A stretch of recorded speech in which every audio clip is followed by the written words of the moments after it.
Hey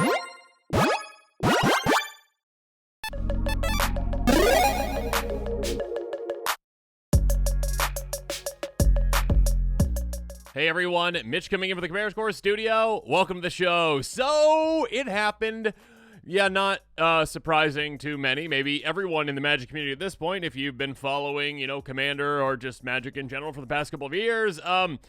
Wizards is kind of a leaky ship every now and then, and especially right now. It seems like, well, we just keep getting, well, hey, here's a spoiler season in between. Like, oh no, that card picture, how did that get out?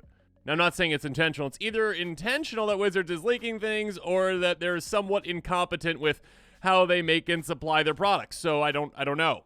But what we do know is this card is broken. Let's jump into it.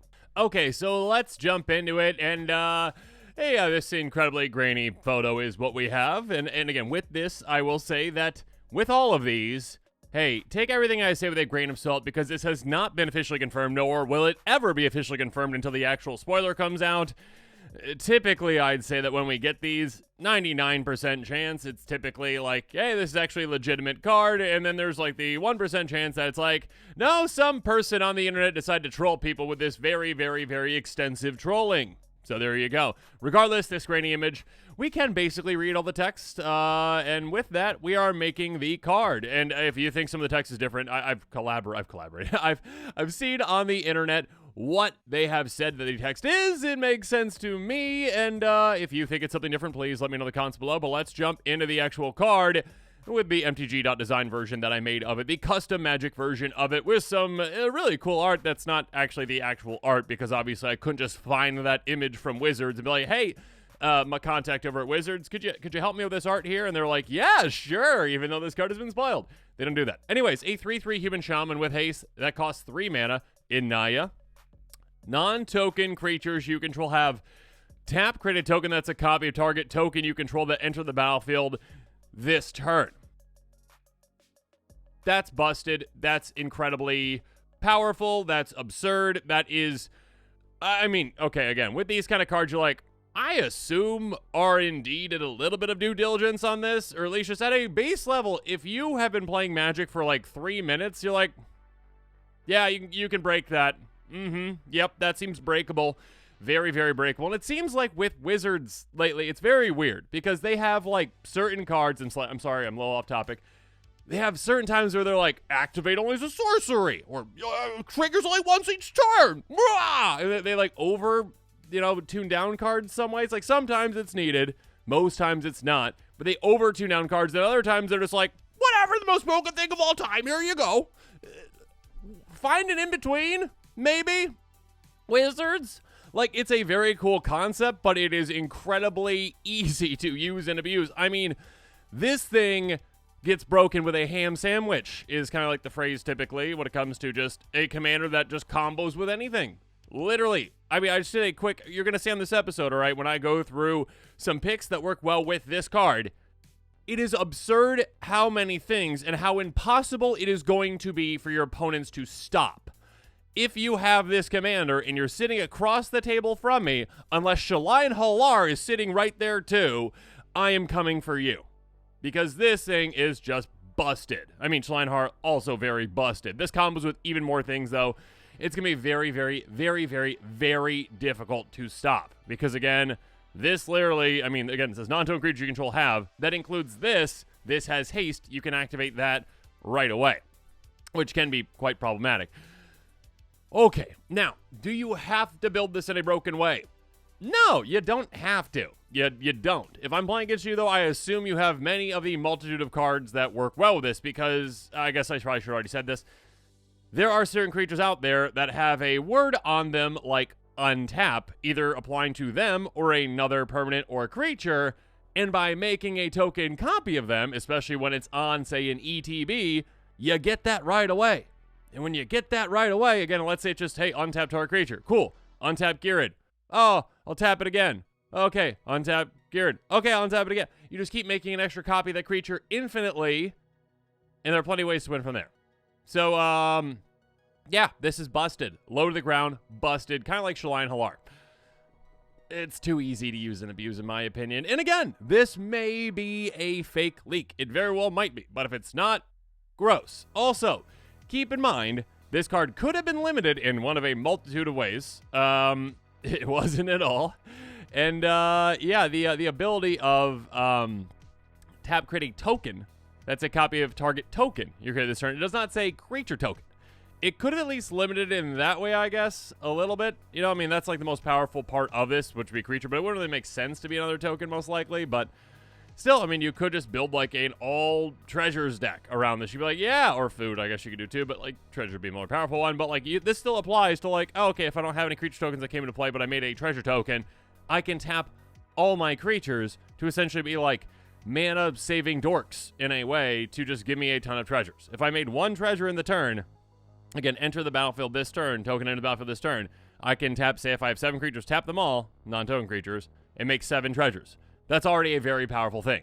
And again, with this, you can already do some really crazy, powerful, busted things. And with all that being said, if you are interested in this commander and believe that it is real, again, I want to, again, say and just urge you, take everything I say with a grain of salt. Again, maybe don't invest in anything around this commander until it is confirmed to be an actual commander. This is also a commander you might want to ask your playgroup if they're okay with, again, because the combo potential is absurd to the point where, again, you get this down on turn 3 and you can probably combo win with it.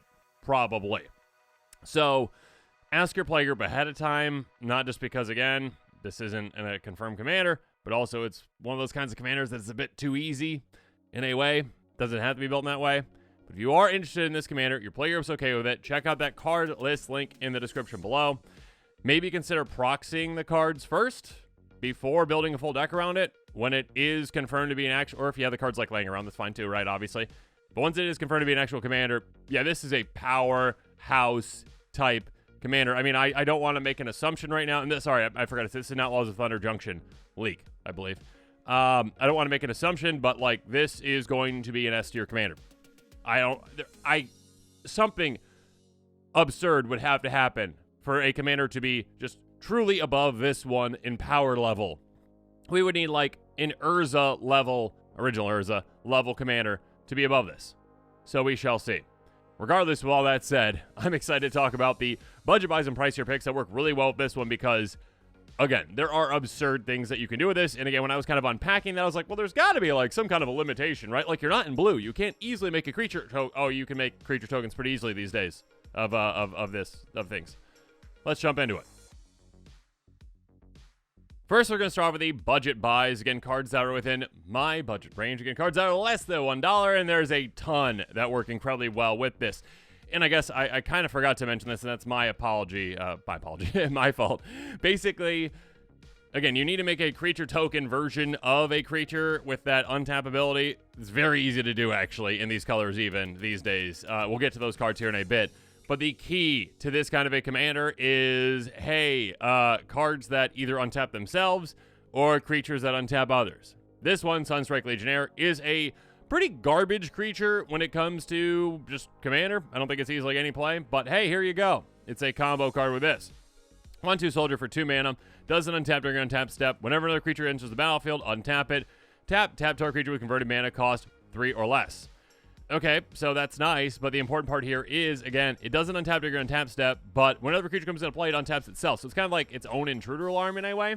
So essentially, again, if you have a creature token coming into play, and you're like, oh, okay, cool, there you are.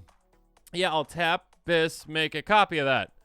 Oh, okay, cool, yeah, I get to untap this. Oh, I'll do it again. I do it again. I do it again. I do it again. Infinite copies of that token. I said creature token. It is creature token because this one would specifically be, obviously, all these essentially creature-based combos. It's not like, hey, if a treasure comes into play, you do that. I mean, I guess if the treasure was a creature too, that'd be weird, but yeah, anyways.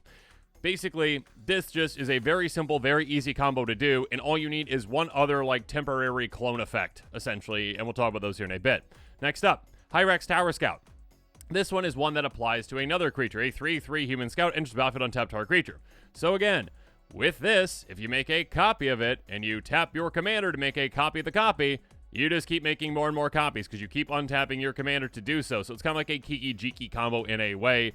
I think Kiki-Jiki gives haste, though, too. This does not give haste, obviously, but hey, you're in red. If you've got, like, Rising of the Day, or if you've got Fervor, those kind of things, swing away and take your opponents out. Next up, Midnight Guard. Yeah, whenever creature in the battlefield, untap it. Basically the exact same thing as our Sunstrike Legionnaire, without the kind of like intruder alarm, like, I need to stay tapped. It is 1 mana more. Oh, no. But again, look at all these cards. Again, your commander is at 3 mana. You got all these other cards that combo with it, lower the ground as well, and we're nowhere near done.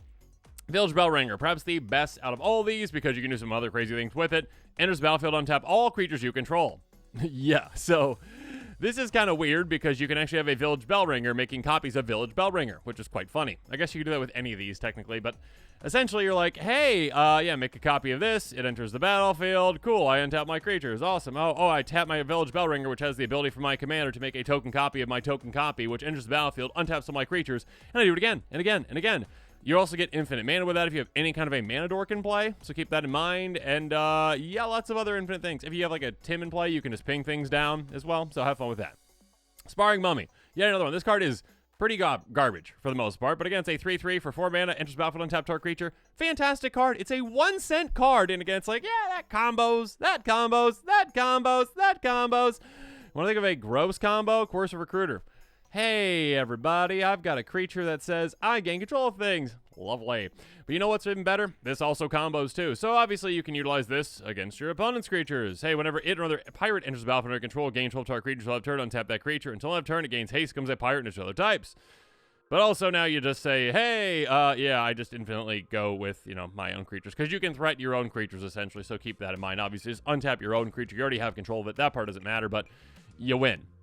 Zealous Conscripts. Yep, infinite, I win. And also keep in mind with the haste as well, you can just swing with this too. It's like the Kiki-Jiki combo. You win. You get to swing out, you win. Take out your opponents. Great Oak Guardian, kind of like a better, technically better kind of, but a bigger Village Bellringer as well. Enters the battlefield, creatures target player controls get +2/+2 until end of turn, untap them. This one's always like kind of weird to find in Search because it's like untap all creatures, each creature. It's harder to find because it's like untap them is a very strange phrase, but I mean, that just compared to like how they usually say it, like versus Village Bellringer, it's like untap all your creatures. Whatever. Anyways, I guess it's because it's like anyone's creatures. You're not going to be pumping your opponent's creatures, let's just say that. You're going to be pumping your own infinitely. Again, okay, rules lawyers out there, 5 trillion, whatever you got to pick, okay? A number, and then you also untap them. So you have infinite numbers of these, infinite power all your creatures. Very easy to win from there. Batter Golem. This one's a bit more specific, and there are ways to combo with it. It doesn't untap during untap step. Whenever an artifact comes into play, you may untap it. This one goes infinite with, well, artifact creatures or creatures that can be made into artifacts. We'll talk about one example here in a bit. Or, yeah, if you're making a single treasure. Wouldn't that work? That would work, right? Yeah, exactly, yeah. Essentially, you're making a single treasure token. You tap this, and then you're like, oh, I make a copy of my treasure token. Oh, enters battlefield, untaps this. Infinite mana right there. You can win right there in many, many, many, many ways. Also, yeah, with artifact creatures, too. And again, when it comes to these, yeah, sure, you can give haste. You can swing out right away with your giant army. Or you can just have, like, an Impact Tremors or a Warstorm Surge or whatnot. Impact Tremors, whenever a creature enters battlefield under control, deals 1 to each opponent. Very simple, very effective. Making infinite creatures. Again, rules lawyers out there. 5 trillion creatures, whatever it is. Making 5 trillion creatures, that's 5 trillion damage. 40 damage. You can only do up to the opponent's... Okay, yes. 40 damage, okay? You've got plenty of ways to take your opponents out. Now, again, when I first started looking into this commander, I was like, yeah, it's incredibly broken and powerful, but I was like, okay, it's kind of limited though, right? Because like blue has all the ways to make token copies of creatures, right? But there are some kind of like twin flamey type ways in red usually. There's a bit more than I remembered on how many ways you have to actually make token copies of your creatures. Build on the third path. 20 red tap, create tokens, copy a target creature card in your graveyard, except it's an artifact or other types. Gains haste, sacrifice, begin next end. So again, this one would combo with Battered Golem as well. But yeah, this is just, hey, make a creature token. Awesome. Oh, wait, I made a copy of that one. Creature untaps this one. Okay, I'll untap that one. Tap that one. Make a copy of that. Untap that one. Make a copy of it. You see where this is going. Mimic that. Combo with any of your opponent's creatures now that happen to have untapping, which typically you're probably not going to run into that. But I guess if you have 2 decks that are playing against each other that are the exact same commander with this one, you can combo off your opponent's creature, or just, yeah, if you imprint one of your own. Whenever a non-token creature dies, you may exile that card. If you do, return each other card exile with it, pay 3, and tap, make a token's copy of it. So you're having kind of like this just sitting and waiting card to be like, yeah, I'm going to combo when I'm ready, essentially, can be very, very powerful. Next up, Jaxus the Troublemaker, and trouble you shall make, because you can actually blitz this out, and it has haste, so you can utilize it right away. Pay red, tap, discard a card, create tokens, copy another creature you control. Target creature you control gains haste. When this creature dies, draw a card, sacrifice beginning next end step. Activate on sorcery. This one's kind of funny because it's not, when this dies, you may draw a card. You have to draw a card. So with this, you gotta win. You have to win. And I guess actually this is limited to your hand size as well. Wait, no, because no, it does.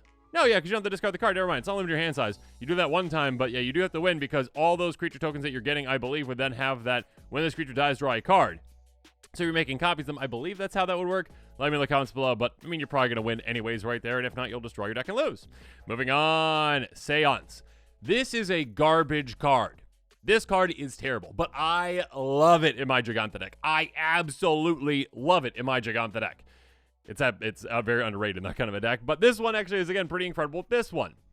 You have for 2 white, at the beginning of each upkeep, you may exile target creature card from your graveyard. If you do, put a token in the battlefield, it's a copy of it, except spirits of other types. Exile make the next end step.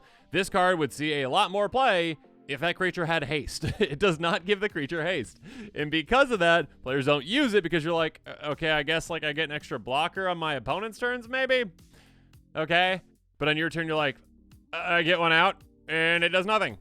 I mean, I guess, here's the thing. You can abuse UTBs, you can get those kinds of effects. But again, with this one, it's pretty perfect because it's like, oh, I've got Midnight Guard or whatever in my discard pile, right? Cool. In my graveyard, I should say. In my graveyard, my discard pile, goodness gracious. I was playing another game the other day. In my graveyard, and I can essentially get that creature token version of it out, and that starts the chain of events that are going to happen. Next up, Dollhouse of Horrors. An artifact for 5 mana, pay 1, tap, exile creature card from your graveyard. Create tokens, copy the exile card, except it's a 0/0 construct. Gets +1 for each construct you control. Gains haste, still have turn, active on sorcery. So this one does give you the haste for those creatures so they can swing. They're also going to be near infinitely large, whatever. Okay, rules lawyers out there. And again, just takes 1 mana to do this with a creature in your graveyard that can combo. And again, we talked about all those creatures that can combo. Flame Rush Rider. When it attacks, create tokens, copy another target attacking creature that's tapped and attacking against the token of combat. There you go. You can do that as well. That one would, I guess, require like an Impact Tremors to win, though, because you can't like make those token copies then swing right away. Or I guess more delayed victory, I should say. Capricorn Confluence. 6 mana, but well worth it for this. Choose 3, choose same mode more than once. Create tokens, copy target creature, gains haste, sacrifice be next end step. Or exile an artifact or enchantment, or creatures target player controls get +1, gain first token until turn. Again, making the token copies what we really care about. And you can do it 3 times if you really want to. Speaking of 3, Duke Older Raven Guard, a 5/5 human noble soldier. Beginning of combat on your turn, no target creature control gains haste and myriad until end of turn. So make token copies whenever it attacks. Again, you get those token copies of it. Again, kind of like Flame Rush Rider, you're going to have to not win in combat that turn, but that's completely fine. Mirage Phalanx. Pair with those creatures. Each of those creatures has the beginning of combat on your turn. Create tokens, copy the creature. Except it has haste, loses soulbound. Exile in combat. Again, you're making extra copies of creatures. Anything that basically makes an extra copy of one of your creatures is essentially what you're looking for. And again, you have a lot of them. Mirror March. Whenever creature in the battlefield under control, flip a coin until you lose. For each coin flip you win. You get a token, copy the creature. They gain haste, exile the end step. Again, does not matter if they're exile the end step because again, you've got enough creatures on the board that you're going to be, again, whatever, a trillion of them essentially that you just win. You just need 1 token copy to get things going. And from there, your commander and your untapped creatures will do the rest. Mirror Style Master, back up so you can get a counter on something. Whenever this creature attacks, for each attacking modified creature control, create tap the attacking token that's copy that creature, exile man of combat. Again, during combat, you can go do your shenanigans because again, this one, although again, Wizards has limited things in the past with active only sorcery speed, and that would limit something like this, it does not. God Pharaoh's Gift. Beginning of combat your turn, exile creature from your graveyard. If you do, create tokens, copy of it, except say 4/4. Gain haste still have turn. So again, have fun with that, making 4/4 hasty copies of, well, yeah, your Village Bellringers and whatnot. So plenty of ways to combo from there. Also, I mean, ways to, I wouldn't say, I mean, you can combo, I guess, if you have the right creature that your opponent has. Again, if they've got like a Deceiver Exarch too. Is that the one that untaps? I think it's blue. If they've got some untappers as well, cool. Hate Mirage. Just up to 2 target creatures you control. Don't control is the key on this. For each of those creatures, create a token's copy of it. They gain haste, exile begin next end step. This is quite nice. And also just keep in mind that, like, again, when you are making, you know, infinite tokens, especially like a Village Bellringer combo, then you have other creatures that can tap to actually, you know, make more tokens. So if you steal some of your opponent's creatures, if that's really necessary for you, I guess, like let's say you can't just win right then and there, you don't have like an impact tremors, but like you have an opponent that has like a Mole Drifter, cool, make a copy of their Mole Drifter, then copy that infinitely as well because you're untapping all your creatures, and then not infinitely because you don't want to mill yourself out, but like, you know, draw as many cards as you need to get to the right card, then like impact tremors in play, and then you win. So yeah, there's plenty of ways to win from there. Dual Nature, a very weird, kind of terrible card, but actually good with this kind of a deck. Whenever a creature card comes into play, its controller puts a creature token into play. Let's copy that creature. Whenever a creature card leaves play, remove all tokens the same name as that creature from the game. When it leaves play, remove all creature tokens tokens created with it from the game. This will copy your opponent's things as well. Obviously, that is not desirable in many circumstances, but with this deck, you're like, yeah, whatever. I'll just do whatever. I'll just, you know, soon as I get my Village Battle Ringer in play, it doesn't matter if my opponents are getting creatures anyways. So I'll just like set myself up the turn before and be like, yeah, okay, put this in play here. You're welcome, everybody. And they're gonna be like, no, we know what your deck's doing, okay? We know. It's crazy. It's broken. It's brutal. Crazy things can happen. Obviously, if you want to include some populate effects too, you can do that. Good deck to do so. 2 and a green, exit creature card from a graveyard, then populate. So again, if you have just one token on the board, you can populate that creature token, and that can get that chain going for you. Growing ranks, being up, keep populate, that can do it as well. And one of my favorite cards of all time, we'll talk about that here in a bit, is no longer budget friendly. People out there, reprint it! Unexpected Windfall, we just talked about as well earlier that like, hey, treasures, which can even be broken with a battered golem as well. You can also just go with a non-combo approach with this deck if you want to go treasures, which are already a pretty broken thing. Yeah, Unexpected Windfall, plenty of ways to do this. Discard a card, draw 2 cards, make 2 treasure tokens. Cool, you made some tokens on the turn, you can make copies of them with your creatures. Again, if you have 7 creatures in play, just instant speed right before your turn starts, you're like, okay, I cast this. Awesome. I discard 1, I draw 2, I make 2 treasures. Also, I'll tap my 7 creatures, my non-token creatures, and I'll make copies of my treasures. So I just made 7 extra treasures. Instead of getting 2 extra mana the next turn, you're getting 9 extra mana the next turn. They play like that. So again, at a base level, this is crazy. But speaking of crazy announcements, we want to price your picks again. Like I mentioned before, like cards like Twin Flame, Wizards reprint this. Goodness gracious, this card is incredible, is amazing. I love it. It used to be budget friendly way back in the day. I think right when I first started playing it, I built my Zada deck. But nowadays, it's like $3.25. Reprint it. Sorcerer for 2 mana, Strive cost as well. Choose any target creatures you control. For each of them, put a token. Let's copy those creatures to the battlefield. They gain haste, exile, begin next end step. Yeah, this is basically, again, the chain that you need to start things off, to just make a single copy of a creature for 2 mana. That is massive. That is huge. Heat Shimmer does the exact same thing without the Strive cost, but 3 mana, again, still well worth it. And this card really needs a reprint because it's worse than Twin Flame. More expensive, though, but because this is actually $6.50. I guess technically better than that you can target your opponent's creatures, but most of the time when you're using like a Twin Flame type effect, Twin Flame combos with also, was it Dual Caster Mage too? Typically, Twin Flame is better. So I guess there is a slight difference, but Wizards reprint it too. Blade of Selves, another way to do it. Giving a creature Myriad. We talked about Myriad earlier with Duke Older Raven God.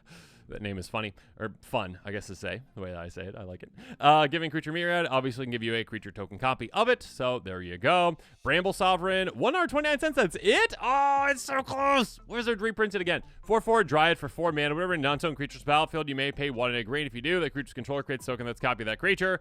You can obviously do like a group hug type of deck with this. I highly doubt you're going to do a group hug type of deck with this commander. There you go. So yeah, this is basically like, hey, whenever any of your creatures come into play, you can start that combo. So yeah, there you go. Flame Shadow Conjuring. Non-token creatures battlefield under your control, you may pay red. If you do, create tokens, copy that creature, gains haste. Exile the next end step. Again, basically the exact same thing when it comes to that. Just, hey, pay 1 red mana. Get your combo going. Ortheon, Hero of Lavabrink. 1 a red tap, make a token of target creature control. Haste, sacrifice an end step. The bigger version is 5 tokens, which is usually enough to win you the game in many circumstances, but again, you don't need to do that with this kind of a card because you can just stay low to the ground. Next up, Hoffrey. Love you, Hoffrey. Spirits you control get +1 and have trample and haste. Non-token creature you control dies. Exile. If you do create tokens, copy of it except a spirit and other types has. When this creature leaves the battlefield, return the exile card to your graveyard. Basically, something dies, you make a token copy of it again, and if it's one of those untapped type creatures, you win. You probably just win. Obviously, Kiki Jiki Mirror Breaker is another one. Tap, put a token's copy target non-ledger creature control on the battlefield. Token has haste. Sacrifice begin next end step. I don't believe any of the combo ones I mentioned earlier, like the untapped ones, were actually legendary. Correct me if I'm wrong on that. But yeah, you got plenty of options for things to copy. And when you're doing that, I mean, I guess you don't even need Ghired, right? You don't need that. This just combos with them too. So including this in the deck, go for it. Just combo even more, okay? And then we've got Song of the World, so I had to bring this one up because I love this card. It's $4.61. Reprint it, Wizards. Populate is fun. I love Populate. This is my favorite card when it comes to populating. Whenever you cast the spell Populate, very powerful. Again, is it even going to be necessary in this kind of deck to win? Probably not, because you've got so many broken things going on. Obviously, at a higher budget as well. Sure, you can annoy Procession too. In effect, create one of our tokens under your control, create twice the many tokens instead. This would obviously help you again. Like, let's say you have one mana dork in play, and then, another creature like your commander, obviously, and then you've got that one token copy coming into play of a creature that untaps. Another thing when it comes into play, cool. You get 2 token copies of that, and then you just essentially untap both your mana dork and your commander. Your commander will be able to make another token copy, which makes 2. So you have infinite mana with that too. So again, if you basically have any other kind of a tap effect out of your creatures, you can double up on those too. Again, even these simple like non-village bell ringer type creatures. So keep that in mind. Obviously, any kind of a token doubler like Doubling Season as well could be considered. And you are in green. You have plenty of creature tutors. Whirly Tutor instant for a single green mana. Search life for a creature card available, put in, shuffle your library, put on top. Being able to just go tutor for any of the cards. I already talked about that combo. Yeah, you can do that. Or, on the other end of things, like the cards that make token copies. So if you need either of those, this can do it for you, at least for the creature versions of those token copy ones. But yeah, there are plenty of ways to combo with a commander like this. But now as this episode is coming to a close, it's time for me to hear from you. So in the comments below, let me know what your thoughts on this card are. First of all, do you think it's real? Again, that's kind of like the main question you got to start off with is, do you think this is even real? Again, the picture is a little grainy. Yes, I will give you that. It is a little grainy, but it seems like whenever we see these types of cards, 99% of the time they are real. There are very few times where it's like, some troll on the internet put all the effort into making this and posting it. And usually it's just either Wizards intentionally got stuff out there, is the rumor, or they actually are kind of inept sometimes, and some of their products just go willy-nilly some places and end up in the wrong place at the wrong time. And it gets out there right before spoiler season. It gets a bit suspect that it's always just like a week or 2 before spoiler season. So we shall see, though. Regardless, again, take everything I've said with a grain of salt. I will include the link to all the cards I talked about in the description below because, again, it's an interesting commander. There are definitely a lot of interesting and very powerful things you can do with it. It's a bit too broken for me, though, too easily broken, I should say. It doesn't really take all that much effort to do so, and it combos with, again, a ham sandwich, essentially. And again, it comes to, like, those kinds of cards where it's like, sometimes they put, like, activate on sorcery speed and triggers only once each time because they're like, we're trying to make this card balanced. And then other times they're like, throw everything at the fridge! Yes! That's not a phrase, throw everything at the fridge. I meant, like, throw, like, the kitchen sink at them, and I said throw everything at the fridge, which is a phrase now. But yeah, it's a crazy card. If you are interested in it, again, ask your playgroup ahead of time, number 1. Number 2, maybe consider proxying these cards first because you don't know if it's an actual card. When it is a real actual card, then go for it. Then go pick up those cards. So yeah, let me know what your thoughts are on all this in the description below. In the description below, the comments below. In the description below, check out the link. With all that said, thanks again, and have a good one. This show and episodes like this one are possible thanks to viewers like you. If you're looking for an easy way to help support this show, make sure that you like, share, and subscribe. Also, hit that bell notification icon so you don't miss any new episodes. You can also go check out our playmats and other merchandise at thecommandersquarters.com. We also have a ton of brand new t-shirt designs in stock, so make sure you check out those as well. Another easy way to support this show is with our TCG Player affiliate links. So whether you're buying a deck or individual cards, you can use this general link right here or one in the description. And the final way that you can support this show is by supporting us directly by becoming a patron. There are many benefits to being a patron, and I truly couldn't do this without all of their support.